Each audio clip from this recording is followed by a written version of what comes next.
Halo, salam jumpa semuanya pendengar Silo Podcast Today's Reflection. Kita jumpa lagi tentunya dengan podcast dengan tema yang luar biasa menarik. Dan tentunya para pendengar Silo Podcast ini sudah menanti ya podcast untuk bisa dinikmati bersama keluarga kapanpun dan juga dimanapun. Nah, pada saat ini saya Esther Siubelan tidak sendiri. Kita ditemani oleh narasumber kita yang luar biasa. Ini bisa dilihat sendiri sudah ada kehadiran dari Bapak Pendeta Roni Stephen Runtu MTH, salah satu pelayan di Jemaat Silo Kota Kupang. Apa kabar Bapak Pendeta? Baik, Tuhan berkati. Baik ya Bapak ya. Ini walaupun mungkin kita saat ini sedang ada di cuaca yang kurang baik, namun dengan podcast ini kita berharap bisa memberikan hal-hal yang luar biasa untuk para pendengar dan kemudian juga bisa memberkati ya Bapak Pendeta ya. Amin. Nah, untuk pada hari ini kita akan membahas hal yang ini tentunya banyak sekali kita jumpai isunya di sosial media ya Bapak Pendeta, berkaitan dengan kesehatan mental. Jadi di sini teman-teman dari jemaat Silo ini mengambil tema pemuda harus bercerita berkaitan dengan mental health di kalangan milenial. Nah, pendengar podcast Silo kita sudah sangat sering ya kita melihat bahwa banyak isu-isu yang terjadi dari sosial media atau mungkin dari sesama kita melihat hal-hal yang berkaitan dengan kesehatan mental, dari mungkin yang ringan sampai pada hal yang sebenarnya cukup membuat kita sedih juga ya Bapak ya, melihat kondisi ada teman-teman kita yang mungkin mengambil langkah yang cukup besar dan juga meninggalkan luka untuk kita sebagai saudara, sebagai sesama jemaat Tuhan. Nah, Bapak Pendeta, kalau kita melihat hal ini tentunya kalau kita melihat dari pandangan iman Kristiani ya Bapak ya, dengan berbagai ajaran yang sudah kita adopsi dari kecil sampai sekarang. Sebenarnya apa yang kemudian membuat pemuda ini kemudian mengambil langkah yang sebenarnya tidak begitu sangat tidak baik ya untuk kemudian bisa kita lihat menjadi konsumsi di sosial media. Kira-kira faktor apa Bapak Pendeta yang membuat hal ini kemudian terjadi dan kemudian kalau kita melihat ini menjadi tren ya Bapak ya. Kita melihat ada 1-2 kasus, kemudian lebih dari 1-2 kasus ini terjadi khususnya di Kota Kupang. Ya, memang akhir-akhir ini dengan kejadian-kejadian yang ada cukup memprihatinkan kita. Kita turut merasakan duka bersama dengan keluarga yang berhadapan dengan situasi ini.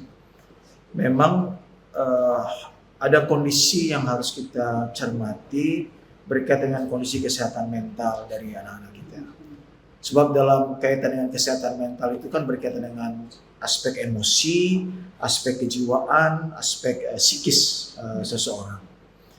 Nah, ketika 3 hal ini terganggu karena dia berhadapan dengan banyak permasalahan, dia mengalami misalnya proses pembulian, dia mengalami permasalahan yang dia sendiri tidak tahu kemana siapa dia harus menceritakan.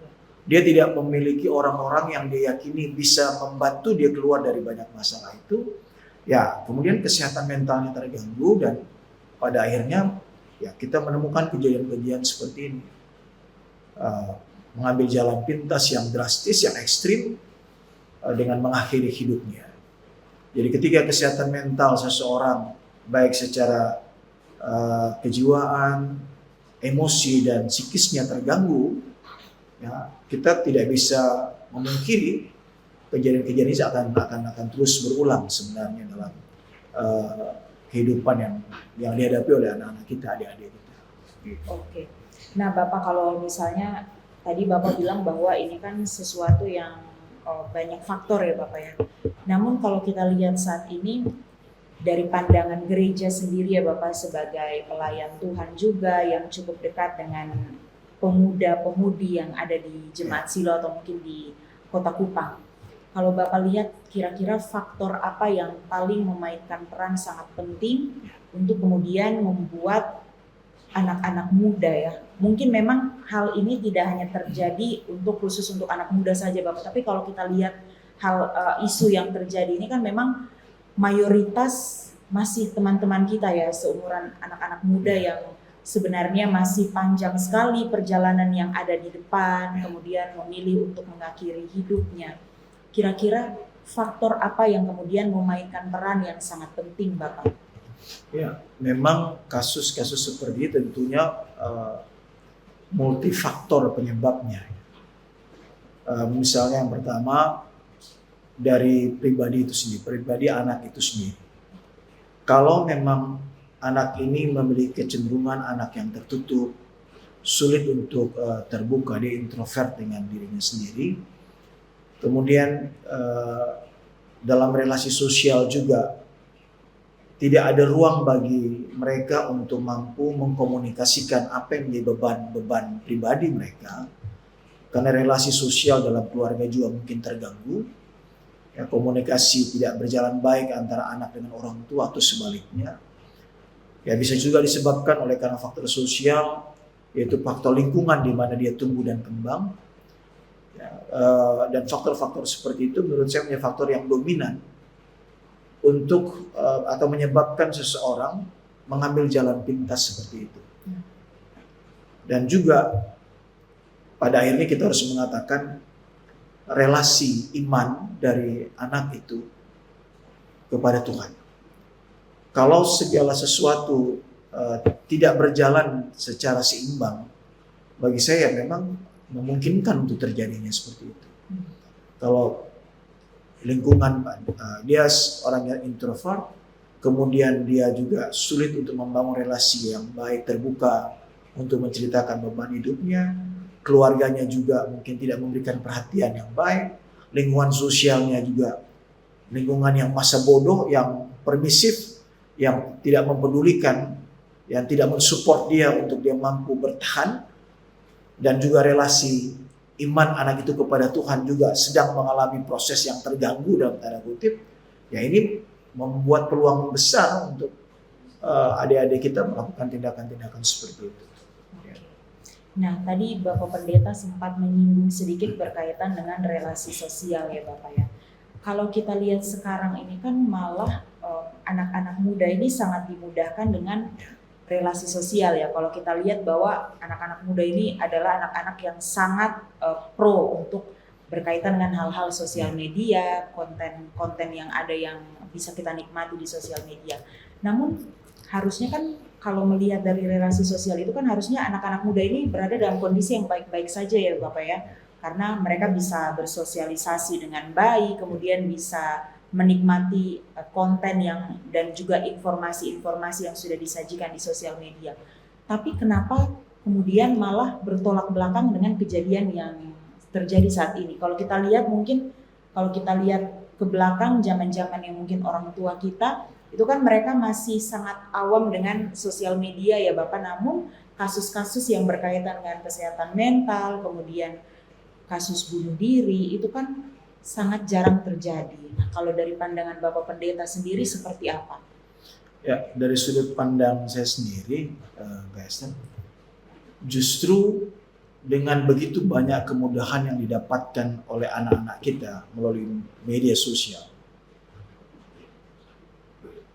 ketika semuanya begitu gampang dan mudah dan bisa diakses dengan gampang oleh anak-anak kita, pada satu sisi, tapi pada sisi yang lain ketika mereka tidak memiliki filter yang kuat, justru di sini yang menjadi sumber masalah.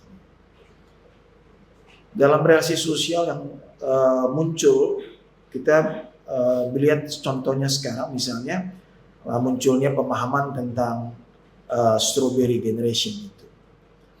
Strawberry generation ini adalah kelompok anak-anak yang tampaknya memang kuat, tampaknya bagus, hebat, menguasai teknologi, menguasai kemajuan teknologi dengan sangat fasih. Ya, berbeda dengan kelompok-kelompok generasi yang dianggap uzur gitu ya. Macam saya kan generasi yang uzur, generasi yang sudah ketinggalan zaman gitu ya. Tapi justru mereka bukanlah orang-orang yang kuat, mereka justru rapuh. disebut sebagai strawberry generation itu ya bagikan buah strawberry, tampaknya indah, tampaknya bagus, tapi dia rapuh semua. Nah, ini bisa dilihat dalam beberapa aspek. Kerapuhan itu bisa dari sudut relasi iman anak itu kepada Tuhan, yang boleh dikatakan tergantikan dengan sungguhan dunia media sosial dengan konten-konten yang sangat luar biasa. Permasalahan kita kan sekarang bukan pada apa yang mereka akses. Dalam satu penelitian yang dilakukan oleh Bilangan Research Indonesia itu satu lembaga survei, yang menjadi masalah sekarang sebenarnya bukan pada apa yang mereka akses, tapi isi kontennya yang justru yang menjadi berbahaya. Mereka bisa mengakses apa saja, tapi ketika isi kontennya tidak bisa tidak bisa dipilih dengan baik, itu yang menjadi sumber masalah.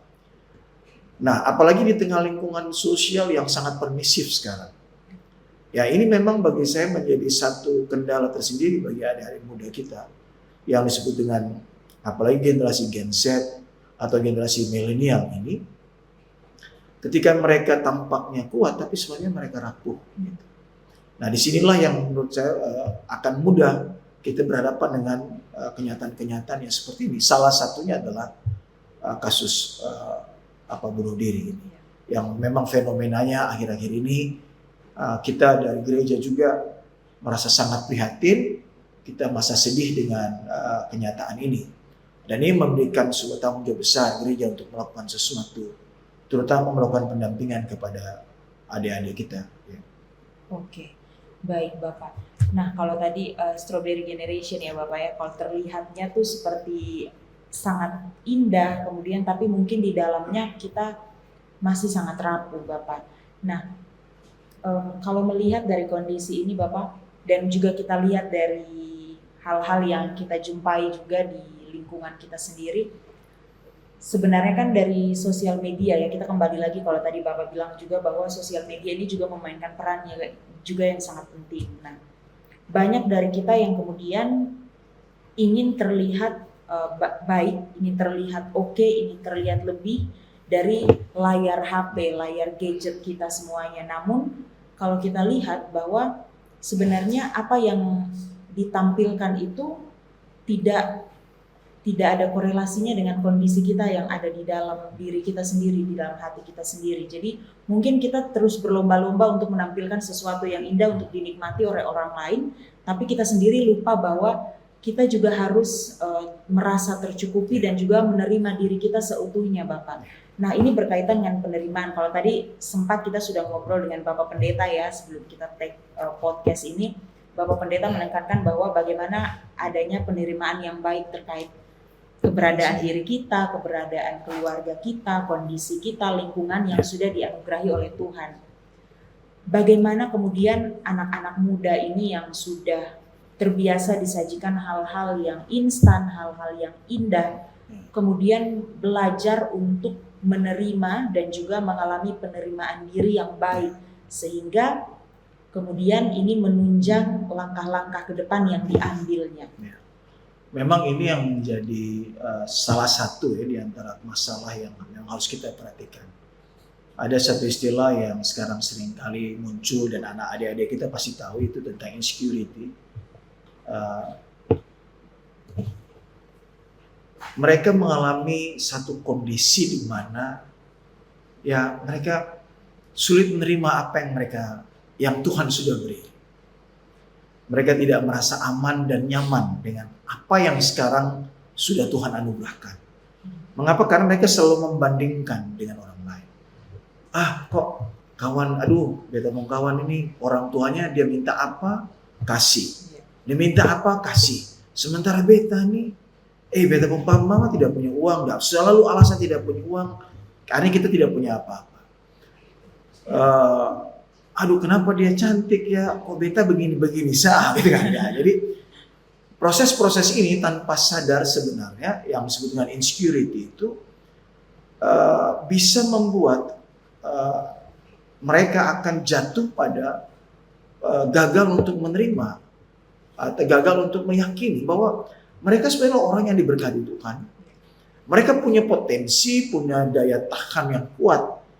Ya, Rasul Paulus itu pernah katakan kepada Timotius, ya, jangan pernah engkau menganggap engkau muda. Ya, kobarkanlah kasih karunia yang telah Tuhan berikan kepadamu. Ya, jangan ada roh ketakutan. Ya, mau mengingatkan bahwa besar memang potensi dalam diri kita. Nah, ini yang menurut saya memang menjadi sebuah kendala tersendiri. Ketika apalagi ketika dalam sebuah relasi sosial dia sering dibully, dan pembulian yang dilakukan di media sosial atau secara verbal itu memang sesuatu yang menyakitkan bagi tentu. Ketika dia tidak punya kekuatan untuk membentengi dirinya, dia dibully di sekolah, dibully dalam lingkungan, dibully di media sosial, ya itu justru akan semakin memperparah kalau dia tidak punya kekuatan untuk bertahan menghadapi serangan-serangan seperti itu. Jadi sikap insecurity itu bagi saya salah satu hal yang juga menjadi penyebab seseorang sulit menerima dirinya dan akhirnya ya mengakhiri hidupnya atau menempuh jalan instan saja. Karena beta kepingin punya HP misalnya iPhone. Ya. Karena semuanya punya iPhone, beta punya iPhone dan papa mama tidak bisa, sudah. Beta ya bahasa agak ekstrim, ya sudah. Beta jual diri aja. Beta tidak mempertahankan kesucian. Yang penting beta bisa dapat agar beta bisa mengikuti mode. Nah, jadi budaya hedonisme hari ini memang bagi saya pribadi sebagai seorang pendeta, saya sadar berarti sedang menghantam anak-anak kita. Ketika dia dihantam dengan arus informasi yang luar biasa, kemudahan untuk mengakses dengan tawaran-tawaran yang begitu luar biasa banyaknya, ya ketika dia juga tidak mampu mengendalikan keinginannya, tidak mampu mengendalikan apa yang harus dia pilih dan apa yang tidak, itu kan berbahaya sekali. Jadi memang menurut saya ini yang menjadi sesuatu yang harus kita perhatikan secara serius. Ya, betul Bapak Pendeta. Jadi kalau tadi Bapak Pendeta bilang juga penerimaan ini berkaitan dengan insecure ya Bapak, rasa insecure. Namun kalau kita lihat sendiri juga bahwa kalau dari kondisi yang dialami misalnya anak-anak muda ini kemudian rentan untuk merasa insecure, ternyata ada faktor yang cukup mempengaruhi mereka juga untuk kemudian merasakan hal-hal yang berkaitan dengan insecure, sulit menerima diri sendiri, kemudian terus ingin lebih dari sekitar. Ini kan berarti peran sosial dan lingkungan pertemanan atau lingkungan terdekat kita ini juga memainkan peran yang sangat penting Bapak. Nah, bagaimana kemudian kita sendiri mengajak untuk saudara-saudara kita untuk kemudian memiliki empati untuk satu sama lain, karena kan kalau misalnya mereka sudah mencoba untuk membangun rasa percaya diri, rasa penerimaan yang baik untuk diri mereka, tapi kalau misalnya lingkungan tidak mendukung dan juga mungkin lingkungan, kalau kita mungkin istilah anak-anak sekarang ini toksik ya Bapak ya, lingkungan yang toksik. Nah, misalnya anak ini sudah mencoba untuk kemudian membangun mentalnya dengan baik, menerima dirinya, menerima kondisinya, namun dengan lingkungan yang tidak mendukung, ini kan sebenarnya juga sebuah tantangan ya Bapak ya. Jadi bagaimana sebenarnya hal yang kemudian bisa diadopsi oleh jemaat khususnya yang ada di Kota Kupang, teman-teman Kristiani kita untuk kemudian memiliki rasa empati, rasa kasih untuk kemudian mendukung satu sama lain yang juga tidak menjatuhkan satu sama lain Bapak. Ya, jadi memang yang perlu kita bangun adalah pola relasi sosial yang di dalamnya ada semangat solidaritas, empati itu memang dibutuhkan. Kita sadar bahwa dengan kemajuan teknologi yang begitu luar biasa, dengan kesadaran bahwa kesehatan mental seseorang itu sangat ditentukan oleh banyak faktor. Ya, bagaimana dia secara psikis, secara emosi, secara kejiwaan dia mampu untuk melihat dirinya sebagai anugerah yang Tuhan berikan. Ya, dia melihat bahwa Tuhan memberikan begitu banyak talenta dalam dirinya. dia mampu membangun relasi sosial yang sehat dengan lingkungan yang ada di sekitarnya, dia mampu untuk melihat juga relasi imannya kepada Tuhan secara benar, seyogyanya bahwa dia harus diterima di tengah lingkungan kan, karena dia hadir dengan satu sikap yang sangat luar biasa. Permasalahannya adalah apakah lingkungan di sekitarnya melihat tidak upayanya dia. Bisa saja anak-anak itu orang yang sangat setia kepada Tuhan, sangat dekat dengan Tuhan, begitu menghormati orang tua. Tapi ketika lingkungannya tidak mensupport dia, malah sebaliknya membuli dia, ya, secara verbal dengan mempergunakan media sosial, ya bisa saja memang dia akan hancur juga pertahanan dirinya. Nah, karena itulah memang kita membutuhkan sebuah relasi sosial yang sehat. Relasi sosial yang sehat itu yang saya maksudkan adalah bagaimana memang kita mempersiapkan anak-anak muda kita menjadi anak-anak muda yang tidak permisif dengan apa yang menjadi pergumulan sahabatnya, apa yang menjadi pergumulan kawannya, apa yang menjadi pergumulan lingkungan di tengah masyarakatnya. Karena itu memang saya berharap baik gereja, baik dalam keluarga, kita harus mulai sejak dini memang menanamkan nilai-nilai nilai-nilai kehidupan sosial yang bisa membuat seorang anak bersolidar dengan yang lain, berempati dengan yang lain. Yang harus kita mulai dari sejak dini. Belum hilangkan pernyataan kata terlambat. Tidak ada waktu yang terlambat. Kita bisa lakukan itu, ya, dengan membangun semangat solidaritas, mengajar mereka sejak kecil bagaimana mereka bisa berbagi. Bagi saya itu salah satu sikap yang baik untuk anak-anak kita, juga bisa menjadi anak-anak yang mampu untuk melihat kesulitan orang lain sebagai bagian dari kesulitan, ditanggung jawab imannya. Nah, di samping memang menurut saya dua penguatan oleh lembaga-lembaga keagamaan juga penting. Karena bagaimanapun di tengah situasi kita yang dihantam dengan kemajuan teknologi yang luar biasa, budaya hedonisme, budaya konsumerisme yang sangat luar biasa, dibutuhkan juga kekuatan iman yang betul-betul dipersiapkan bagi anak-anak kita untuk menghadapi kondisi itu. Oke. Nah, Bapak, yang saya mau tanya ini adalah kalau tadi kan Bapak bilang juga bahwa misalnya anak-anak ini sudah membangun benteng pertahanan diri yang baik, kemudian sudah melakukan berbagai upaya dengan baik, namun misalnya lingkungan tidak mendukung mereka, juga pasti tidak akan sekuat itu mereka bisa bertahan. Nah, berarti kan di sini gereja, kemudian komunitas yang ada di dalam gereja ini kan juga memainkan peran yang sangat penting ya Bapak. Bagaimana kemudian gereja hadir khusus untuk komunitas-komunitas anak-anak muda ini, mungkin bisa melihat dari cerita-cerita Alkitab yang dulu yang kemudian bisa diimplementasikan pada zaman sekarang. Nah, mungkin seperti apa Bapak melihat itu? Memang ini menjadi sebuah tantangan tersendiri. Jadi misalnya contoh generasi Gen Z ini yang sangat dekat dengan penggunaan gadget seperti ini.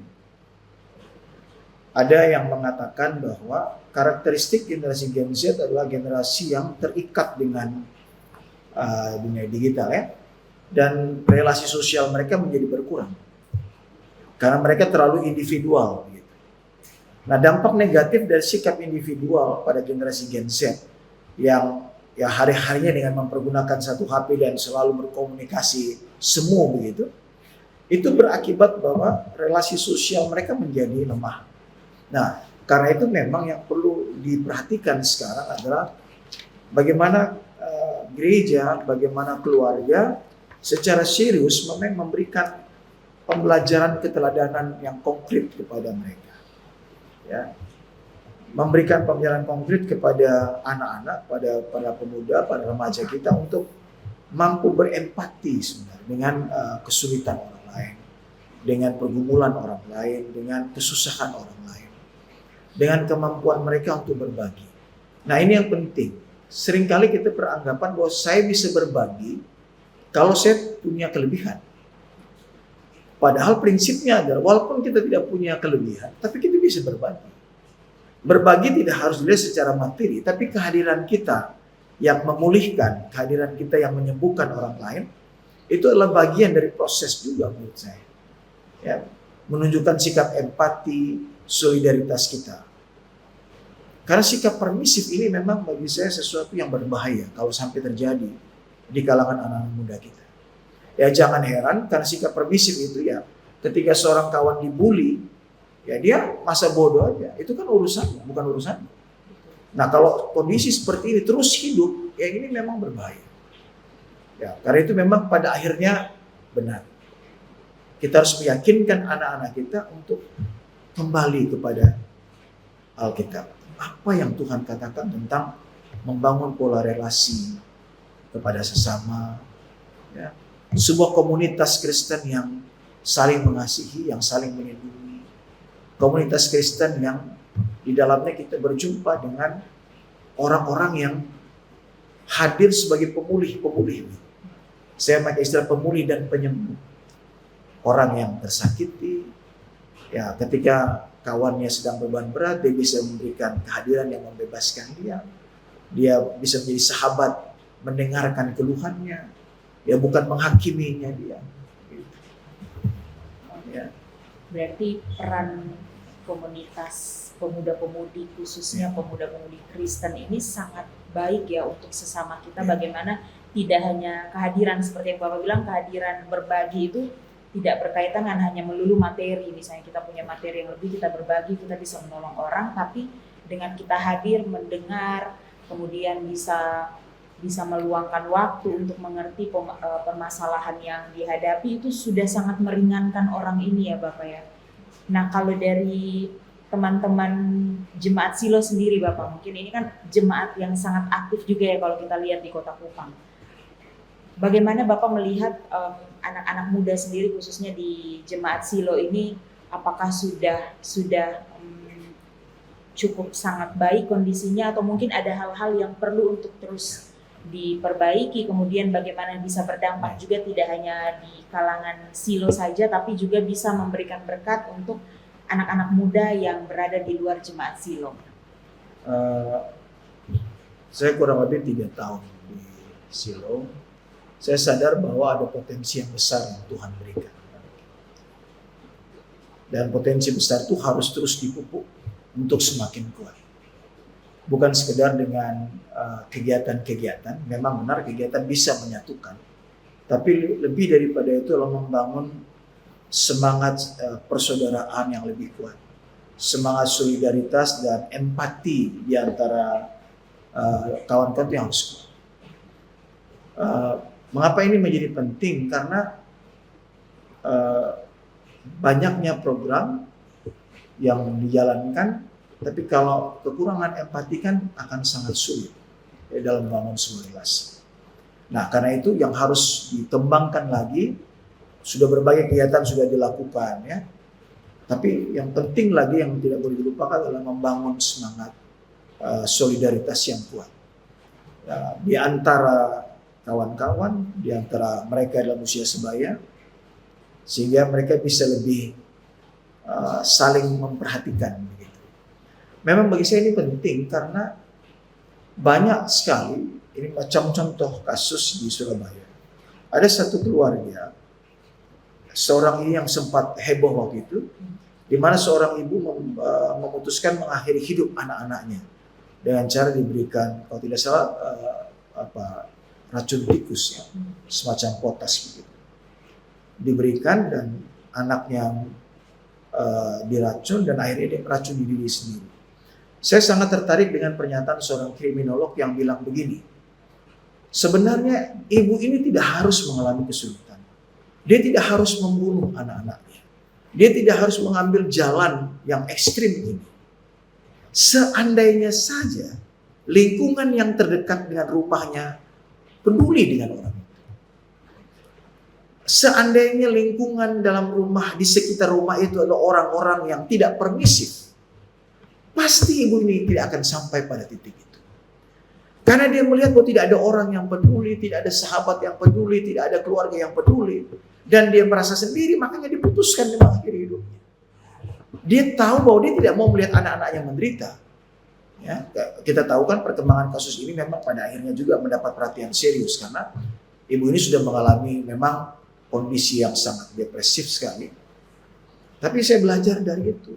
Karena itu dibutuhkan sebenarnya adalah bagaimana pemuda-pemuda kita membangun benar-benar apa itu yang disebut dengan semangat. Harus itu. Peduli, berempati itu harus ditumbuh kembangkan. Ketika melihat kawan perilakunya berubah, ketika melihat kawan perilakunya agak aneh, sikapnya mulai berubah, jangan dibiarkan. Ini pasti ada apa-apa. Nah, kalau pola relasi itu dibangun secara baik, sikap empati itu dibangun secara baik, saya yakin kita bisa mencegah. Minimal ada orang-orang yang siap hadir di sisinya ketika dia sedang berbuat baik. Tapi ya itu, kalau para pemuda juga sebagaimana masa bodoh, permisif, ya jangan heran. Bahkan sahabat yang tidur semakan sepiring berdua dengan kita, ya bisa mengambil jalan yang ekstrim. Menjadi sebuah komunitas pemuda yang peduli, komunitas pemuda yang berempati, komunitas pemuda yang membangun semangat solidaritas yang kuat. Bagi saya itu penting sih. Betul. Kalau dari cerita Bapak sendiri bahwa ibu yang meninggal kemudian juga tidak akan terjadi kalau misalnya kita lingkungan di sekitarnya ini peka dengan kondisi yang dihadapi, kesulitan yang dihadapi. Berarti sebenarnya kasus-kasus yang terjadi, beberapa kasus akhir-akhir ini terjadi di Kota Kupang ini sebenarnya tanggung jawab kita sendiri juga ya Bapak ya, sebagai pasti.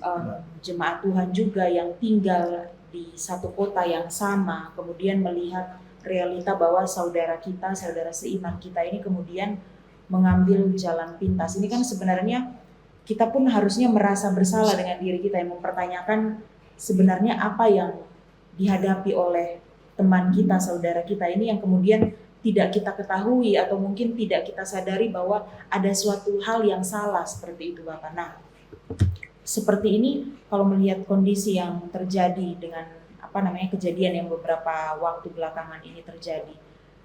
Kalau Bapak Pendeta melihat kemudian kira-kira seperti apa nanti arah dari tindakan yang kemudian akan diambil oleh gereja sendiri untuk bisa meminimalisir atau menekan kasus ini atau bahkan agar tidak lagi terjadi seperti ini, Bapak?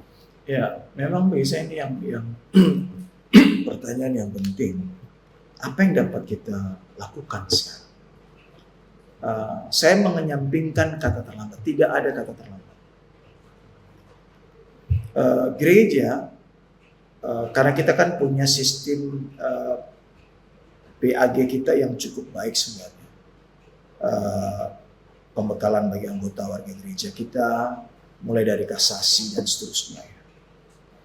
Nah memang kita perlu untuk semakin menggalakkan kegiatan-kegiatan yang memberikan penguatan, terutama kepada anak-anak berkaitan dengan gambar diri mereka. Gereja perlu untuk menjelaskan dengan baik bagaimana anak-anak memahami diri mereka, bahwa mereka itu gambar Allah, diciptakan oleh gambar dan rupanya. Mereka itu betul-betul berharga di mata Allah. Ini menjadi tugas berat gereja, bagaimana meyakinkan kepada anak-anak kita, adik-adik kita, bahwa mereka ini berharga. Dengan menyadari bahwa mereka berharga di hadapan Tuhan, maka sikap-sikap insecurity yang sering kali menjadi penghalang itu bisa kita atasi. Minimal saya yakin bisa kita lakukan. Bahwa dengan meyakinkan bahwa mereka itu berharga di mata Allah, dan karena itu mereka adalah orang-orang yang berpotensi, yang memiliki talenta yang luar biasa. Ya, kita meyakinkan mereka untuk untuk mampu menjalani kehidupan mereka menjadi orang-orang yang kuat, gitu, orang-orang yang tangguh. Gitu. Di tengah-tengah ya memang kondisi dunia yang sedang mengalami perubahan yang luar biasa ini. Ya, gereja perlu mempersiapkan dengan sebaik-baiknya generasi muda dengan berbagai-bagai kegiatan-kegiatan yang menurut saya membangkitkan semangat para pemuda untuk bahwa mereka itu adalah generasi yang betul-betul menjadi ujung tombak dari proses perjalanan gereja kita ke depan. Bagi saya itu penting sekali. Ya, keluarga juga harus betul-betul melihat kehadiran mereka. Ya, kita kan ada gap antar generasi sekarang, antara orang tua dengan anak. Nah, ini yang harus kita jembatani. Keluarga harus ada waktu yang saya sebut sebagai waktu yang berkualitas.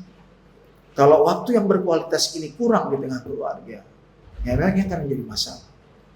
Membangun komunikasi yang baik orang tua dengan anak, anak dengan orang tua, kakak adik, membangun komunikasi yang berkualitas itu menjadi penting.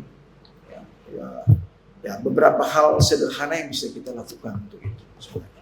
Betul Bapak. Jadi tidak hanya sekedar kegiatan-kegiatan yang kemudian terlihat mempersatukan kita, namun ada kualitas yang kemudian memberikan dampak ya Bapak ya.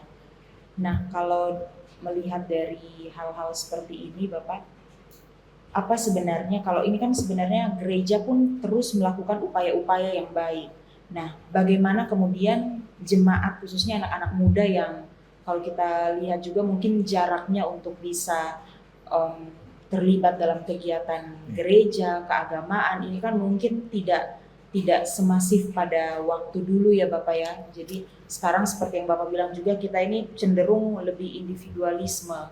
Jadi menarik diri dari perkumpulan-perkumpulan gereja, dari perkumpulan-perkumpulan pemuda-pemuda Kristen yang sebenarnya kalau misalnya kita cukup aktif terlibat, ini kan kita diperkaya dan diperkuat dengan iman dan juga dengan firman-firman Tuhan yang sangat baik. Seperti apa kemudian gereja melihat tantangan bahwa banyak kemudian jemaat-jemaatnya yang kemudian menarik diri dan juga tidak terlibat, khususnya anak muda atau mungkin juga dengan generasi-generasi lainnya. Ini seperti apa yang kemudian perlu untuk dilakukan dan perlu untuk diperkuat Bapak? Memang kita pernah diingatkan oleh Majelis Sinode dan juga oleh PGI itu pernah membuat pernyataan bahwa 50% pemuda itu meninggalkan gereja Tuhan. Jadi menarik diri dari proses itu. Nah, tentunya ini menjadi tantangan bagi gereja. Gereja harus bersama dengan pengurus yang ada. Harus mulai terbuka untuk melakukan apa yang saya sebut sebagai otokritik sebenarnya. Otokritik terhadap diri dan pelayanan. Bagi saya ini adalah proses yang harus kita lalui. Gereja punya satu semboyan yang luar biasa itu kan. Ecclesia Reformata Semper Reformanda Secundum Verbum Dei. Jadi gereja itu harus senantiasa berubah, tapi di atas dasar kebenaran firman Tuhan. Artinya apa? Ya, memang harus dicari berbagai upaya-upaya yang kreativitas yang lebih maksimal untuk dikembangkan, untuk menarik anak-anak kita kembali ke gereja. Gereja harus menciptakan ruang bagi anak-anak untuk melihat gereja adalah tempat, ada rumah mereka, bukan tempat yang asing. Gitu. Jangan sampai anak-anak merasa bahwa gereja ini tempat yang asing bagi mereka. Nah, karena itu gereja harus berupaya, artinya para penyelenggara harus berupaya dengan sungguh-sungguh menjadikan gereja sebagai rumah mereka berjumpa dengan Tuhan, rumah tempat mereka berjumpa dengan sahabat-sahabatnya, dengan keluarganya. Rumah di mana ketika mereka masuk di dalam, ya mereka merasa mendapatkan kekuatan, mereka dipulihkan. Itu yang saya sebut, yang sering kali saya katakan, gereja harus memberikan alternatif. Kalau di dunia ada banyak kekerasan, di dunia orang tidak peduli, orang masa bodoh, orang suka menyakiti orang, di dunia ini orang suka membuli orang, di dunia ini orang tidak peduli dengan orang lain. Ketika orang masuk ke dalam gereja, itu harus nampak suasana lain. Orang saling mengasihi, saling mencintai, saling menopang, saling menyokong. Dan ini bagi saya akan memberikan kekuatan bagi setiap generasi untuk mencintai rumah Tuhan. Dan jangan merasa bahwa akhirnya ini tempat yang asing. Itu kan berbahaya kalau sampai pikir begitu. Nah, jadi karena itu peringatan MS, Majelis Sinode dan PGI itu menjadi warning bagi gereja. Mulai dari hari ini harus melakukan otokritik, ya harus memberikan support yang besar sebenarnya. Ada 3 hal yang harus diperhatikan oleh gereja menurut saya hari ini. Berikan perhatian kepada para anak, remaja, teruna, dan pemuda. Ya, walaupun 3 hal ini penting sekali. Anak remaja, teruna, dan pemuda. Mengapa ini menjadi penting? Karena mereka lah yang akan dipersiapkan untuk proses regenerasi ke depan. Estafet itu dipersiapkan.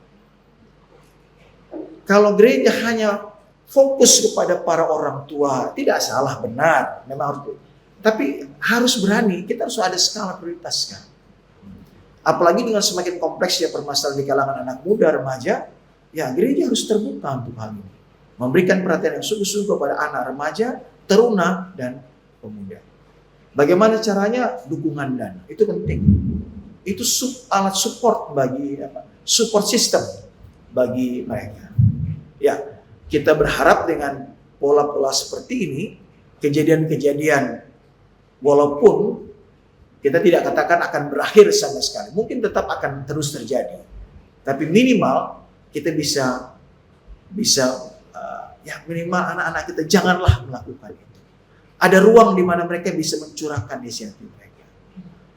Kalau ketemu pendeta, jangan lihat pendeta sebagai sesuatu yang asing, kan harus melihatnya sebagai sahabat, bisa hadir memberikan penguatan pada mereka. Ya kalau kita hadir dianggap sebagai penguasa gereja kan repot nanti. Jadi ada jarak yang memisahkan. Oke.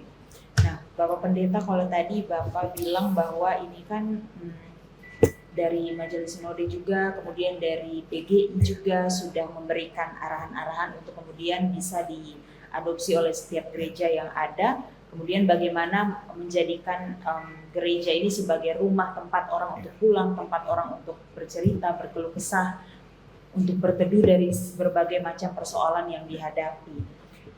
Dan saya juga pernah nih Bapak, saya pernah ngobrol sama teman saya, kemudian ini dia juga salah satu pemuda Kristen Bapak.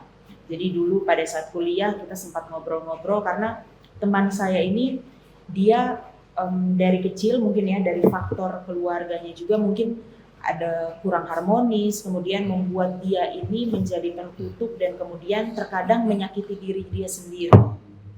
Jadi dia berbagi ini sebenarnya kita bercerita untuk kemudian bagaimana membekali anak-anak muda, karena pada saat itu teman saya ketika dia sudah mengetahui persoalan yang dihadapi, dia kemudian belajar untuk mengatasi itu, dia keluar dari kondisi itu Bapak. Nah, dia bilang bahwa pada saat dulu yang dia merasa terpuruk, kemudian menyakiti diri dia sendiri, itu dia merasa bahwa kondisi yang dia hadapi itu tidak akan selesai kalau dia hanya sekedar berdoa dan juga pergi ke gereja Bapak. Jadi dia pernah bilang bahwa sebenarnya selain kita memperlengkapi diri kita dengan firman Tuhan, dengan kita terlibat dalam komunitas-komunitas Kristen yang ada, tapi kita juga harus peka dengan keadaan psikologi kita. Jadi sebenarnya penting dan juga sangat penting ya untuk kita bahwa menyadari bahwa kita konseling itu, kita bertemu dengan psikolog itu bukan sesuatu yang aneh atau bukan sesuatu yang malu ya. Kita kan sebenarnya masih sangat awam kalau misalnya kita sedikit merasa stres, kemudian kita mau ke psikolog dong, mau konseling, mau ngobrol misalnya.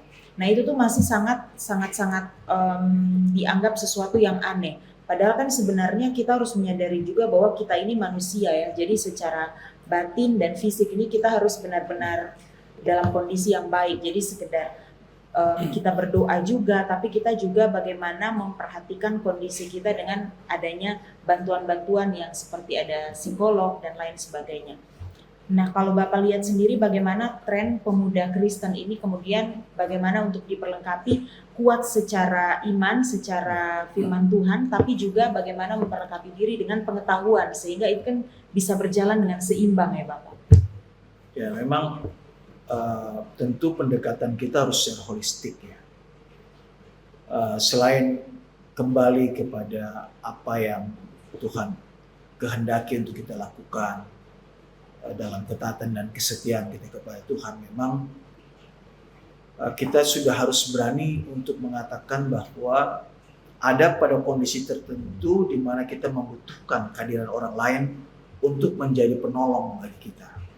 Kita percaya Tuhan penolong satu-satunya, itu pasti. Ya. Tapi dalam kehidupan kita yang begitu kompleks, kita membutuhkan juga memang orang-orang yang profesional. yang bisa menolong kita untuk keluar dari apa yang menjadi beban kita. Ya, kedekatan dengan Tuhan adalah sebuah kepastian dan keharusan. Tetapi juga kita bisa mempergunakan apa yang Tuhan berikan juga bagi kita, yaitu orang-orang yang dengan kemampuannya, ya, para konselor, ya, para terapis, psikolog. Ketika pada titik tertentu memang kita membutuhkan mereka, kita mengapa tidak? Kita sudah harus berani mengatakan kepada dunia bahwa memang inilah kebutuhan kita sekarang. Dunia udah semakin kompleks, masalah semakin pelik, ya, karena kita membutuhkan ini. Tapi yang paling utama juga adalah memang itu kembali, saya tetap masih punya satu keyakinan pada gambar diri kita. Kalau setiap kita meyakini bahwa kita ini berharga di mata Tuhan, saya masih punya satu keyakinan kita tidak akan melakukan hal-hal yang dikatakan ekstrim, ya.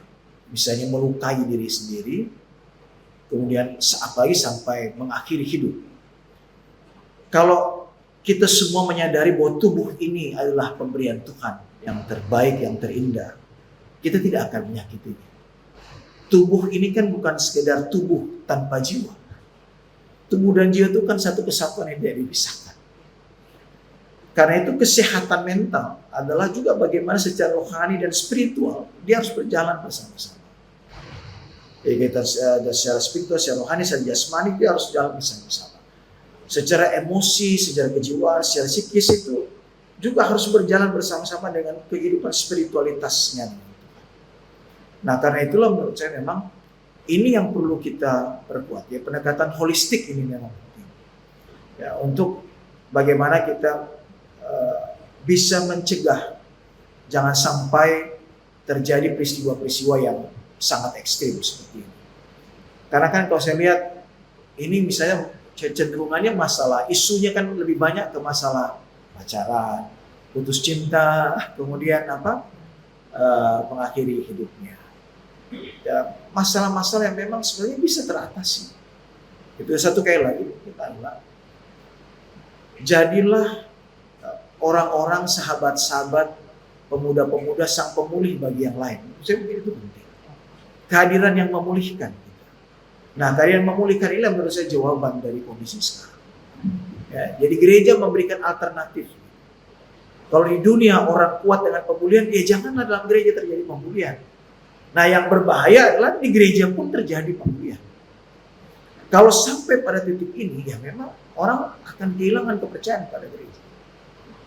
Ya, ini yang harus kita betul-betul dijaga. Jadi jangan sampai ketika orang ingin masuk ke dalam persekutuan justru mereka menemukan kondisi yang sama. Nah, ini yang harus kita hindari. Oke, baik. Ini kita sangat-sangat diberkati sekali ya dengan hal-hal yang disampaikan oleh Bapak Pendeta. Kalau tadi ada beberapa hal yang menjadi highlight ya Bapak dari podcast kita pada hari ini berkaitan dengan pemuda harus bercerita, mental health di kalangan milenial. Yaitu bagaimana kita punya penerimaan diri yang baik, kemudian yang seperti Bapak Pendeta sampaikan juga bahwa diri kita ini adalah citra Allah ya Bapak ya, bagaimana kita melihat gambaran diri kita ini sebagai sesuatu yang sudah diberikan oleh Tuhan sehingga kita menerimanya dengan baik, menjaganya dengan baik, dan kemudian juga bagaimana kita membangun empati dalam berelasi sosial. Jadi tidak hanya sekedar menjadi tanggung jawab dari setiap kita masing-masing untuk merasa baik-baik saja, tapi sebagai umat Kristiani yang saling mengasihi, yang sudah diberkati oleh Tuhan dengan luar biasa ini, bagaimana kita membangun rasa empati, melihat orang-orang di sekitar kita, dan juga menjadi komunitas yang menjadi rumah untuk teman-teman bisa pulang. Terima kasih Bapak Pendeta sudah berbagi hal-hal yang luar biasa ini. Semoga podcast kita pada hari ini bisa memberkati dan kemudian juga bisa menjadi salah satu hal yang kemudian mengurangi juga hal-hal yang terjadi di Kota Kupang, isu-isu yang kita hadapi belakangan ini, kemudian bisa berkurang juga dengan semakin terliterasinya anak-anak muda kita ini Bapak ya, dengan kondisi kesehatan mental. Sampai jumpa lagi para pendengar podcast Silo di podcast selanjutnya. Semoga nanti tema yang akan kita bawakan ini bisa terus memberkati dan juga menjadi hal yang luar biasa khususnya di Kota Kupang. Terima kasih Bapak Pendeta, sehat selalu.